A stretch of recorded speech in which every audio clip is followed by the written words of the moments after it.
Então vamos lá. Lembra que eu falei pra você que a gente precisa criar algumas adaptações. Então o que a gente vai fazer hoje se eu fosse fazer uma aula para Libras, ou seja, para deficientes auditivos? A gente vai ver o que a gente tem no nosso material de plano de aula normal e a gente vai criar algumas adaptações. Fechado? Vamos dar uma olhada. Bom, primeiramente a gente vai dar uma olhada no que a gente tem no nosso plano original. Vamos lá, vamos prestar atenção nos objetivos e a gente vai para a minha adaptação. Primeira coisa, né? Educação do ensino fundamental, terceiro ano, matemática habilidade 11. Compreender conceitos de soma e subtração, identificar e aplicar a operação correta e desenvolver habilidade. Preste atenção, vou te dar uns 5 segundinhos para você olhar algumas coisas, né, que aqui nessas três competências, e a gente vai ver o que a gente tem na adaptação. O que eu estou fazendo? Eu estou adaptando uma aula que eu já tenho pronta, mas eu vou tentar adaptar para o público que eu tenho necessidade de ensinar, tá? Vou dar mais um tempinho. Qualquer coisa você dá um print, dá uma olhada, pode ficar à vontade. E aí eu vou para a tela de adaptação. Eu criei um material, é esse materialzinho aqui, ó. E a gente vai dar uma olhada nele, ó. Objetivos: compreender, mas preste atenção que eu botei em negrito as palavras que eu adaptei, ó. Devem visualizar, é muito diferente de como está lá. Eles também têm que criar cartões ilustrados e esquemas, ou seja, pro cara e para a mulher que tem alguma dificuldade em relação a isso, a gente precisa criar algumas grafias, a gente precisa criar mais fisicalidade, não só expressividade, numa atividade de adaptação. E eu não fiz isso de acordo com o TET, eu fiz a partir do TET. Essa é a parte interessante. Então são duas adaptações bem tranquilas que eu criei aqui. Mas vamos dar uma olhada no material, vamos passar mais um pouquinho. Aqui eu tenho os objetivos secundários.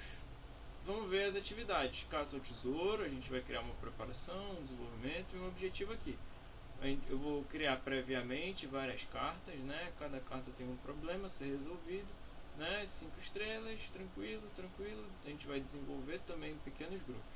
E o objetivo dessa atividade é incentivar a colaboração dos alunos, promovendo o trabalho em equipe, uma atividade prática, né? E até só não é inversa porque ele não está me ensinando aqui. Fechou? Agora vamos dar uma olhada na adaptação. Vamos ver a atividade da caça. O professor cria cartões coloridos, ou seja, ele tem necessariamente uma necessidade um pouco mais específica, com problemas simples, acompanhado de ilustrações ou diagramas, não só a situação problema como eu tinha lá, mas eu também vou ter ilustrações para melhor exatidão daquela compreensão de uma atividade, nesse caso a caça, né? E aí eu vou ter também como objetivo o desenho para representar os cálculos. Eu vou conseguir desenhar, não só de novo. Lembra do que eu falei? Eu preciso de um pouco mais de fisicalidade, eu preciso de mais atenção, muito mais sinestesia para esse público. Então eu não posso trazer só expressalmente, eu preciso trazer um pouquinho grafias e imagens, tá bom? Vamos ver mais um pouquinho. Vamos ver a outra atividade que a gente tem. Jogo da velha matemática. Eu vou ter a preparação, desenvolvimento e objetivos.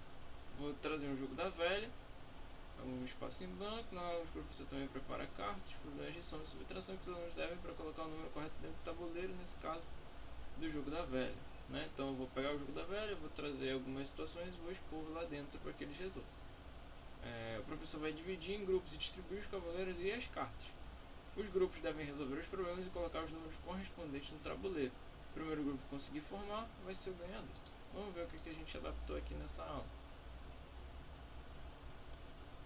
Jogo da velha, o tabuleiro vai ter espaços coloridos, né? De novo, trazendo a visão, muito mais a visão e problemas de sombra a partir das fichas que a gente trouxe mais atrás, né? Então, diferente do que eu ia trazer preto e branco, coisas mais expressivas, eu vou trazer mais ainda, eu vou trazer espaços coloridos para ele conseguir se situar. Esse aluno que tem a habilidade, tem a deficiência em livros. Então, volta para mim. Por fim, a gente vai ver que a gente pode criar e até adaptar. A gente viu essa área mais de edição, ou seja, nossa impessoalidade dentro do TET, e ele nos permite fazer isso, fazer edições coerentes a partir da sua própria plataforma, o que é muito mais prático do que você transpor um material a outro. Muitas vezes a gente tem que trocar de um template para o outro, né? Porque quem não sabe o que é template, é trazer de um formato que já está pronto para outro formato. Então, dentro do Teach a gente consegue ser mais prático. Ele te dá uma pré-visualização, a gente pode chamar assim, e aí você consegue editar para as suas necessidades. A gente viu nessas duas últimas aulas alguns conceitos que ficaram a mais, no caso das divisões, e a gente viu aqui uma especificidade muito interessante, não é? O que você achou do Teach nessas trilhas? A gente vai, na nossa última aula, ver um pouquinho sobre a comunidade, conversar um pouquinho mais sobre a comunidade que for do seu interesse. Mas o que você tem achado do Teach? Tem sido legal para você? Você tem aprendido novas coisas? Eu sinceramente achei que é muito mais prático, muito mais rápido, a partir do poder da varinha mágica que ele te entregou, tá bom? Até a próxima.